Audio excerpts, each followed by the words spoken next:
안녕하십니까. 저는 45살 남자입니다.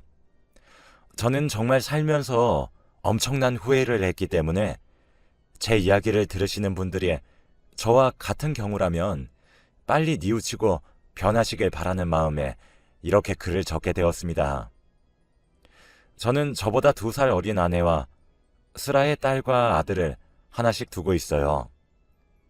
사실 전 흔히 남들에게 손가락질을 받는 폭력적인 남편이자 폭력적인 아빠였어요. 제 손찌검은 아들, 딸을 할 것 없이 공평하게 행해졌고 어쩔 때는 아내에게도 폭력을 휘두르곤 했습니다. 사실 저는 아내의 입에서 이혼이란 단어가 나오기 전까지 아이들의 입에서 아빠와 함께 살고 싶지 않다는 말을 듣기 전까지는 제게 문제가 있다는 사실을 멍청하게도 전혀 알지 못했습니다. 사실 저는 이번에 후회를 느끼고 폭력 성향을 고치는 과정에서 제가 결핍이 많은 사람이란 사실을 알게 되었거든요. 제 어린 시절은 남들보다 더욱 불행했습니다. 저희 아버지는 알코올에 대한 의존도가 높으셨고 알코올 중독자셨죠. 어머니는 그런 아버지에게서 저를 지키려고 발버둥을 치셨어야 했습니다. 어머니는 항상 눈에 시퍼런 멍이 들어 있었어요. 팔과 다리에도 어느 괜찮은 구석이 하나 없었죠. 그래서 저희 어머니는 한여름에도 항상 목과 팔과 다리를 가릴 수 있는 옷들만 골라서 입으셨어야 했어요. 저희 아버지는 술에 취하면 항상 어머니를 복날에 개 패듯이 팼습니다. 그 폭력의 화살이 제게 쏟아질 것 같으면 어머니는 온몸으로 저를 보호하셨었던 것 같아요. 애한테까지 그러지 말고 애한테 할 거면 그 목까지 자기한테 하라고 소리를 지르시면서 말이죠. 그래서 매일 밤마다 저희 집은 쑥대밭이 되었고 난장판이 되었습니다. 그리고 아침에 술에서 깬 아버지는 어머니께 무릎을 꿇고 눈물을 흘리시며 싹싹 비셨고 어머니는 항상 용서하셨어요. 그렇게 집을 깨끗이 치우면 뭐 하겠어요. 아버진 저녁에 다시 술을 사와서 한 잔만 먹겠다며 드셨고 한 잔은 한 병이 되었고 2병이 되었고 술에 취하셨죠. 제가 아주 어렸을 땐 무서워했는지 잘 모르겠지만 인지가 가능했을 때를 상기시켜보면 꽤 자연스럽게 아버지의 폭력을 받아들였던 것 같아요. 매일 일어나는 일상의 소음 정도로 말이에요. 아버지가 술을 마시고 어머니께 폭력을 행사했던 이유는 하나였습니다. 술을 더 내놓으란 이유였죠. 하지만 아버지가 알코올 중독자로 일하러 나가시지 않아서 어머니가 소일거리로 부업을 띄어 만들어 오는 돈이 저희 생활비의 전부인데 어머니는 정말 돈이 없으셔서 못 드린 거였어요. 어머니가 여유가 있으실 때는 아버지께 돈을 쥐어주고 나서 저를 데리고 새벽에 산책을 하러 나갔다 아침에 함께 들어오기도 했었어요. 지금 보니 그게 어머니 나름의 도피였던 것 같네요. 아무튼 어머니는 참 울기도 많이 울었습니다. 아버지께 애원도 했고 화도 냈고 빌어도 받고 애걸복걸하며 부탁하기도 했죠. 제발 술을 끊어달라고 말이에요. 아버지는 알겠다고 대답은 잘 하셨어요. 하지만 밤이 되면 저희 집엔 와장창 하며 깨지는 소리와 어머니의 비명소리, 울음소리밖에 들리지 않았죠. 그쯤 되니 동네에 소문이 나기 시작했고 신고받고 온 경찰들도 저희 얼굴을 알기 시작했어요. 그 당시 제 나이가 아마 10대 중반 정도였던 것 같습니다. 창피했고 쪽팔렸죠. 그리고 그런 어머니가 너무 한심했어요. 잘못은 아버지가 폭력을 휘둘렀단 점인데 전 어머니에게 그만 좀 울고 정신 차리라고, 그치라고 윽박질렀어요. 정말 불효자식이죠. 그러던 어느 날, 그날도 어김없이 돌아온 아버지의 폭력에 어머니의 비명소리가 들렸습니다. 그런데 이때까지는 어머니는 아버지의 폭력에 대응을 많이 하지 않으려 노력했어요. 그리고 살려달라라는 말은 입에 올리지 않았습니다. 그런데 그날따라 문 밖으로 살려주세요, 누가 신고 좀 해주세요, 살려주세요 라며 소리를 지르더라고요. 불길한 예감에 문을 당장 열고 방 밖으로 뛰쳐나가니 바깥은 아수라장이 되어 있었고 어머니는 아버지께 살려달라고 빌고 있었습니다. 그때 무슨 생각이었는지 모르지만 본능적으로 어머니를 구해야 되겠다는 생각만 들었습니다. 그 이후로는 기억이 잘 나지 않아요. 아버지는 잠들듯 기절하셨고 저는 헉헉거리며 숨을 거칠게 쉬고 있었는데 누군가 문을 두드렸습니다. 경찰이었죠. 어머니의 구조 신호에 누군가 신고를 했던 모양이었어요. 당연히 저와 어머니는 경찰로 향했고 아버지는 구급차를 타고 응급실로 향했습니다. 아버지는 다행히 비껴 맞았던 거라 가벼운 뇌진탕에 오셨던 거였고 술에 너무 취해 있으셔서 쓰러지듯 잠이 든 거라고 병원에서 말을 하더군요. 어머니는 누가 봐도 피해자인 몰골인데다 저는 그런 어머니를 구하려던 미성년자였고 다행히 처벌은 받지 않게 되었습니다. 일이 해결되고 아버지는 병원에 좀 더 계셔야 했기에 집에 저와 어머니 단 둘만 남았어요. 전 어머니한테 도망가라고 했습니다. 이렇게 살지 말고 가버리라고 말이죠. 어머니는 아들인 제 말이 충격이셨나 봐요.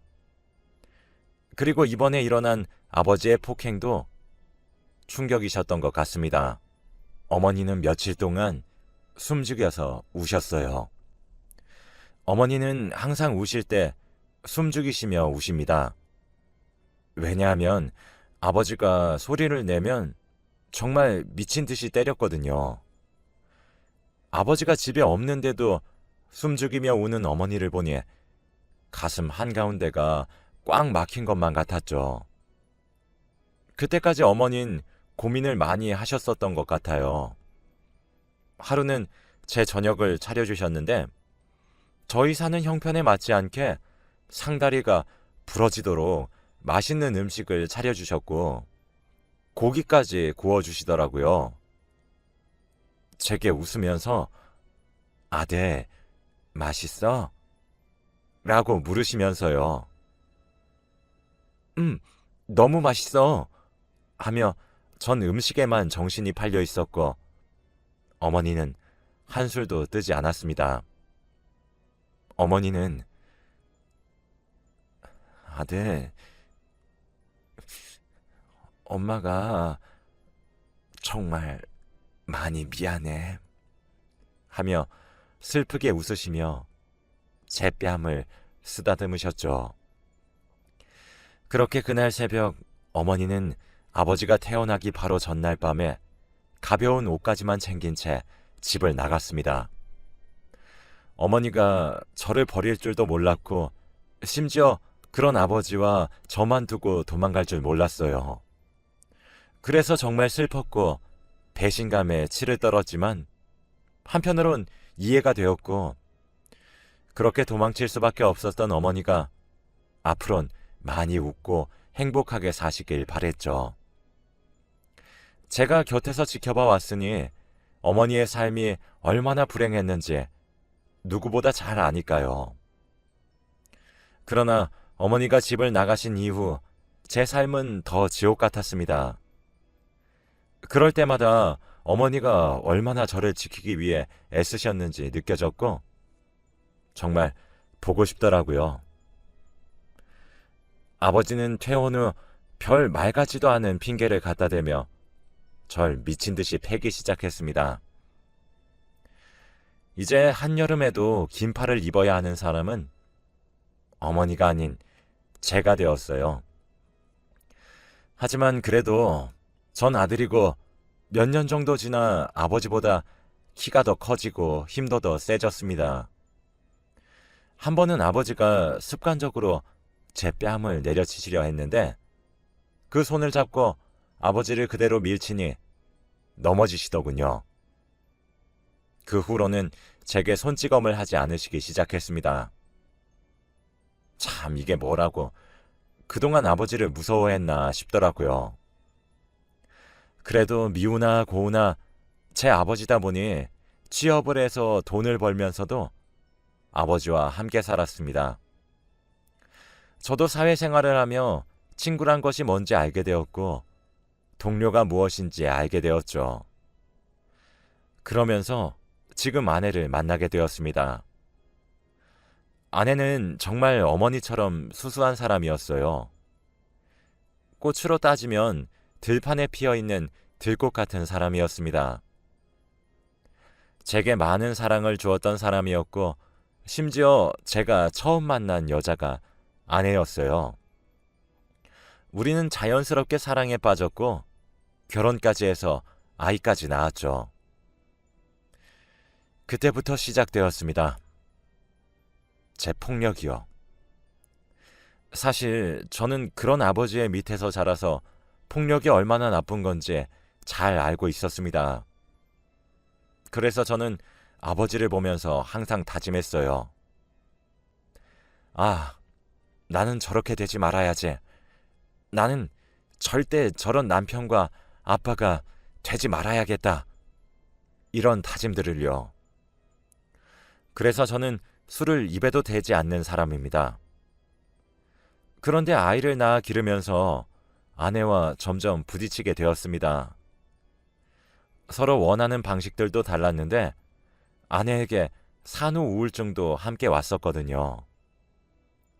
보통의 남편들은 사랑하는 아내가 산후 우울증을 겪으면 좀 더 다정히 대해줄 것이고 따뜻하게 말을 하기 위해 노력했을 겁니다.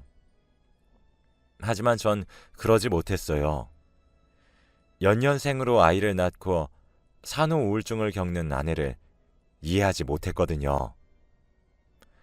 아내에게 점점 화가 나기 시작했고 결혼 후 아이를 낳은 이후로는 아내와 매일같이 싸우기 시작했어요. 서로를 헐뜯었어요. 아내는 그럴 때마다 짐을 싸서 아이들을 데리고 친정으로 내려가기 일쑤였고 그런 태도를 보이는 아내에게 정말 미친 듯이 화가 나기 시작하더라고요. 그러다 아이들이 3살이 되던 해에 결국 화를 참지 못한 제가 아내의 뺨을 때려버렸습니다. 아내와 싸움을 하기 시작하면서 그렇게 몇 년 정도 흐르니 점점 분노의 감정을 억누르기 힘들어졌죠. 어느 순간부터는 아내가 집에 있는 꼴만 봐도 화가 치솟을 만큼 미친 듯이 화가 나더라고요. 뺨을 맞은 아내는 놀란 듯이 절 쳐다봤습니다. 전 그런 아내에게 욕을 하고 소리를 지르며 화를 내기 시작했어요.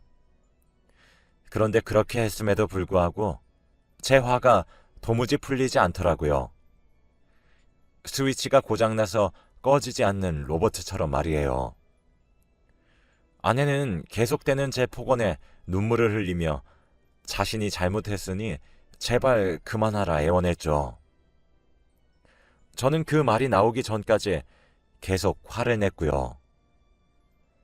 막상 울고 있는 아내를 보고 있으니 정신이 번뜩 들더라고요.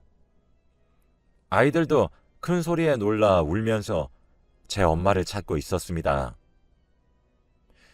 전 그런 제 모습에 당황해서 집을 나와 그날은 외박을 했어요. 처음엔 후회가 되었습니다. 내가 정말 미쳤나 보다 싶었죠. 그러나 한 번이 어렵지 2번부터는 쉽다는 말이 있잖아요. 그때부터 시작되었습니다. 점점 날이 가면 갈수록 더 날카롭게 아내의 가슴을 후벼 파는 폭언들과 쌍욕을 내뱉기 시작했고, 어쩔 때에는 아내에게 손을 휘둘렀어요. 아이들을 돌보면서도 아이들이 말을 조금이라도 듣지 않으면 제 손이 올라갔습니다. 그런 제 모습에 기겁해서 달려오는 아내가 제게 화를 내기 시작하면 어김없이 아내에게도 손을 올렸어요. 매일 후회했음에도 쉽게 고쳐지지 않았고, 때렸다는 후회감과 죄책감에 술에도 손을 대기 시작했죠. 그러면서 아내에겐 더욱 가혹한 남편이 되어버렸습니다. 그러던 어느 날 아이들 둘 모두가 초등학교에 입학을 하고 난 뒤였습니다. 첫째가 3학년이었고 둘째가 2학년이었으니까요. 아내는 아이들을 일찍 학교에 보내고 아침에 제게 이혼 서류를 한 장 내밀더군요. 협의 이혼을 하자고 말이에요. 아이들은 본인이 친정에 데려가 키우겠다고 말을 하더라고요. 전 당연히 화가 또 미친 듯이 나기 시작했고 아내에게 손을 올리려고 했습니다. 그런데 아내가 제게 그러더군요. 나 이제 이렇게 살기 싫어. 제발 날 놓아줘. 라고 말이에요. 그렇게 말하는 아내는 저희 어머니처럼 숨죽이며 눈물을 흘리고 있었습니다.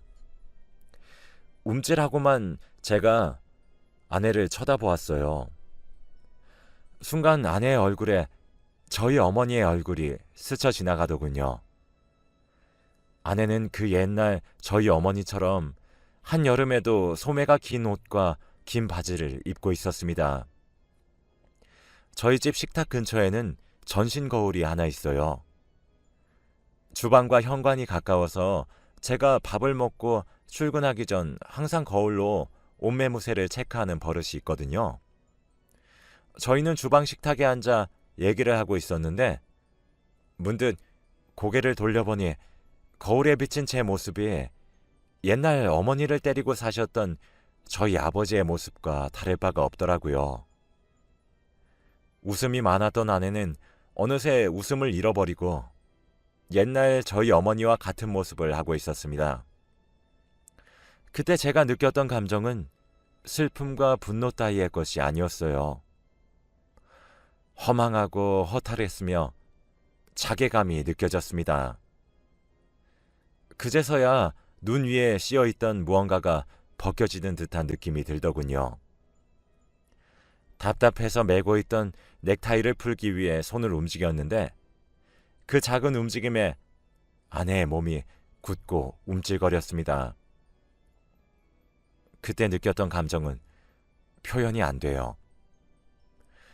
아내는 지금쯤 날라오고도 남았을 폭력이 날라오지 않자 더욱 겁을 먹은 듯 했어요. 일단 퇴근 후 다시 얘기하자고 잠시 뒤로 미루었죠. 그날 무슨 정신으로 일을 했는지 모르겠어요. 퇴근 후 집으로 들어가기 싫어지더라고요. 아내에게 잘못을 빌고 설득하려고 마음을 먹었습니다. 제발 한 번만 더 기회를 달라고 애걸복걸할 마음으로요. 과거에 제가 왜 그렇게 미친 짓을 했는지 믿기지가 않았고 어디에 씌었던 것은 아닐까 생각까지 들 정도였습니다. 집에 도착하니 분명 현관문 밖까지 울리던 딸과 아들의 웃음소리가 제가 비밀번호를 치고 현관문을 열기 시작하니 귀신같이 멈추더군요. 아내 뒤에 숨어서 들리지도 않을 목소리로 다녀왔냐 인사를 하길래 제가 뭐라고? 라고 되물었더니 빽 울더군요. 눈물을 흘리는 아이의 얼굴을 닦아주기 위해 아이의 얼굴 가까이 손을 가져다 대니 아이가 눈을 질끈 감고 숨을 참는 것을 보았습니다. 내가 이 작은 아이에게까지 커다란 공포심을 줬다는 사실을 뼈저리게 깨달을 수 있었던 순간이었어요. 그 와중에 아들은 제가 자기 동생을 해치기라도 하는 사람처럼 동생을 자기 뒤에 숨기고 엄마도 자기 뒤에 숨기더라고요. 난 10살짜리 아이보다 못한 사람이었나 싶었습니다. 아내는 아이들을 방으로 보내 재우고 나왔고 저는 이야기 좀 하자고 요청했어요. 눈에 보일 정도로 뻣뻣하게 굳는 아내를 깨달은 순간 오늘 아침부터 지금까지 느꼈던 허망하고 허탈함이 물밀듯이 몰려왔고 자괴감과 미안함에 고개를 들 수가 없더라고요. 스스로 울 자격이 없다고 생각이 들어서 울지 않으려고 용을 썼는데도 제 눈물샘은 멋대로 눈물을 흘리게 했습니다. 갑자기 눈물을 흘리는 나를 보며 아내는 후다닥 뛰어와 밖에서 무슨 일이 있었냐고 왜 우냐고 걱정을 하기 시작하더라고요. 그럼에도 제가 진정을 하지 못하자 저를 안아 달래기 시작했습니다. 참, 이 나이 먹고 아이처럼 엉엉 울게 될 줄 몰랐는데 저희의 목소리가 컸는지 재운 지 얼마 되지 않은 아이들도 방문을 열고 고개를 빼꼼 내밀더군요. 그리곤 우는 제게 다가와 아들은 자기가 아껴놨던 간식을, 딸은 자기가 가장 좋아하는 장난감을 건네주며 위로를 해주더군요. 전 아내에게 말했어요. 내가 다 고치겠다고. 내가 오늘 알았다고.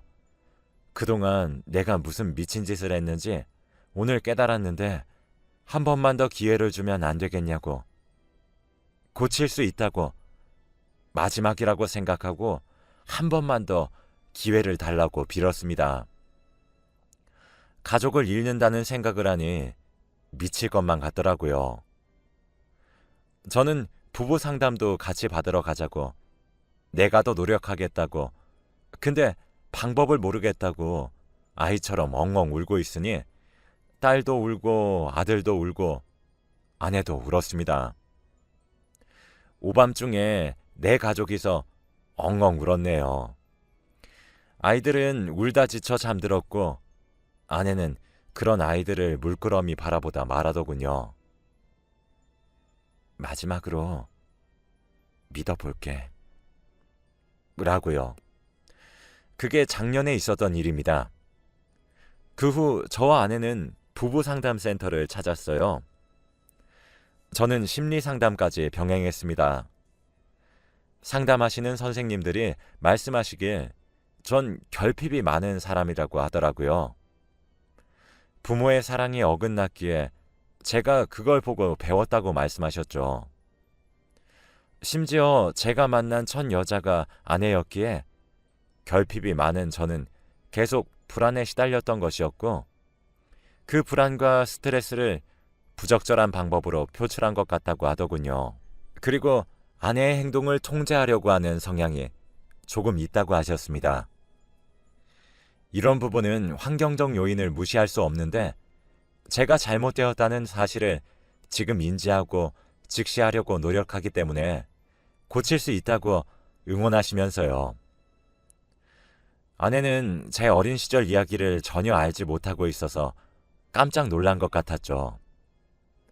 그렇게 전 차근차근 분노를 조절하는 법, 긍정적으로 감정을 풀어나가는 법, 감정을 다스리는 법 등등 여러 가지를 차근차근 배워나갔고 실천했습니다. 아이들과 아내에게 진심으로 사과했습니다. 아내도 제 모난 행동들이 아무래도 어렸을 때 받았던 정서적 학대인 걸 알게 된 이후로 더욱 적극적으로 절 이끌어 주었어요. 아내 본인도 상처가 참 많았을 텐데 말이에요. 저희 아이들도 처음엔 저를 많이 무서워했습니다. 손만 움직여도 깜짝 놀라는 모습이 정말 안타까웠어요. 지금은 제가 퇴근하면 아빠라고 크게 부르며 품에 안겨드는데 이렇게 되기까지 정말 많은 노력을 했습니다. 제 잘못 잡힌 버릇 때문에 제 가족에게 얼마나 커다란 상처를 줬는지 지금부터 사죄해도 평생을 미안하다 말을 해도 모자랄 것 같다는 생각이 들어요. 아내는 이렇게 변한 제 모습을 보면서 항상 멋있다고 해줍니다. 저도 아내의 의견을 존중하려고 노력하고 있거든요. 살아보니까 아내 말이 틀린 게 하나도 없다는 생각이 들어서요. 아내의 친정도 찾아가서 장모님과 장인어른께 무릎을 꿇고 사과를 드렸습니다. 아직 저를 웃으면서 볼 수 있는 정도는 아닌 것 같지만 제게 마음을 열려고 노력하시는 것 같아 저도 더 크게 노력할 생각이에요. 전 아직도 아내에게 죄스럽고 미안하고 이렇게 부족하고 문제 많은 저를 바르게 이끌어주는 아내가 존경스럽기도 사랑스럽기도 합니다. 앞으로도 전 노력하는 남편과 아빠가 되어 언젠가 진심으로 존경받을 수 있는 가장이 되어보려고 해요. 제 이야기는 여기까지입니다. 제 이야기를 듣고 배우자와 아이들에게 미안하다는 감정이 느껴지시는 분들이 있으신가요? 그럼 아직 늦지 않으셨습니다. 저도 정말 개차반같이 굴었습니다. 근데 아내가 제게 말을 해주더군요. 배우지 못해 모르는 것은 죄가 될 수 없으나 배우려 하지 않는 것은 죄라고요. 물론 제 불우한 어린 시절이 제가 행했던 폭언과 폭력을 정당화할 수 있는 핑계가 되지는 않습니다. 하지만 이번 기회로 현명한 아버지와 남편이란 무엇인가를 배웠고 알게 되었죠. 그러니 지금이라도 여러분들은 저처럼 커다란 후회를 하시기 전에 미리 노력하시길 바랍니다. 전 앞으로 남은 평생을 제 잘못을 용서해 준 아내와 아이들 그리고 친정 식구들을 위해 살려고 합니다. 많이 응원해 주셨으면 좋겠습니다. 제 긴 이야기를 들어주셔서 감사합니다.